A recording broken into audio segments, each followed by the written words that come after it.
Okay, so I want to show you how to graph some complex numbers. It's really pretty easy. You use a coordinate plane just like the Cartesian coordinate plane, except for we name the axes different. We call normally what you would call the x-axis the real axis, and the y-axis is called the imaginary axis or the imaginary hexes. End of story. All right, so how do I graph z1? 3 plus 2i. Well, do the real part first. So start at 0, 0, and go over 3, and then up 2i. And there we go, z sub 1. All right, I got another example here. How about this one? How about minus 3 plus 4i? Start at 0, 0, go minus 3, and then up 4i.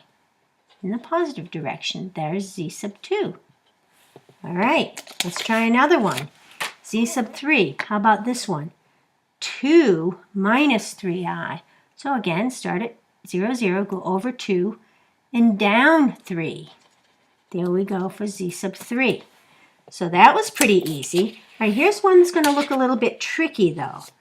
Graph this one. It's just 3. There's no I part. I like to think of it as 3 plus 0i. So I put that in for a little helper. And then I go over here, over 3, and then don't go anywhere on the I-axis. So that's z sub 4. And guess what? My last and final example is going to be one that's just got an imaginary part, or negative 2i. You can think about it as 0 plus negative 2i if you like. That way you have it in the complex number form. So where do I go with negative 2i? Right down here. There's z sub 5. So all of these numbers are in the complex number form, which is of the form a plus bi. And you've seen that before. A is the real part, and b is the imaginary part. Now, there's one more thing I want to show you. Let me clear my board first. And that's in complex form. It's of the form a plus bi. All right, and you want to write it in trig form. So first of all, what does trig form look like?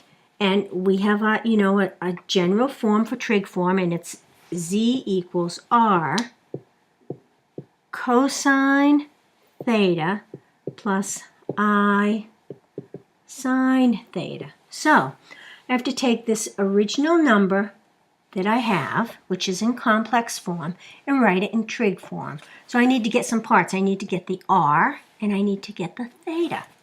And we have formulas for that. R is defined as the square root of a squared plus b squared. And theta is found by using the formula tangent of theta equals b over a. Once I have those two parts, then I can rewrite from complex form into trig form. So the r part is easy. I need to identify a and b. So looking at this, a equals negative 2, b equals negative 2 root 3. So to find the r, right, I have to just put those both into the equation. So I have negative 2 squared plus negative 2 root 3 squared. And when I figure that out, right, I should get, well, let's see, 4. And 2 squared is 4 times 3 is 12. 4 plus 12 is 16. So square root of 16, 4. So we know that r equals 4. What else do I need to do? Tan theta equals b over a. So let's take a look at that. So tan theta equals b over a. Negative 2 root 3 over negative 2. I can reduce that, and I can get root 3. So how does that help me get the angle?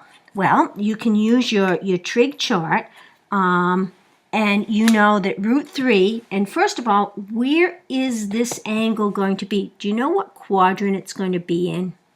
That is important when we're figuring out the root 3 part. minus minus. So I'm going to be down here in the third quadrant, okay? And the tangent of that theta is root 3. So if you use your circle chart or one of your other forms, you can find out that that angle is really 240 degrees, or if you want to use radians, it's 4 pi over 3. So now I have my answers of what angles to use. I can put them in here. You can use either the degree or the radian angle. So the final answer for trig form of this is z equals the r, which is 4, and then I do cosine 240 plus I sine 240.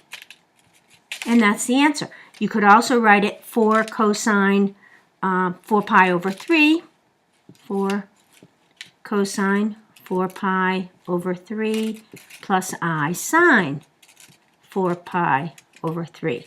It doesn't matter which one you put it in, unless the question asks for degrees or radians. So you should be able to do these now. Good luck.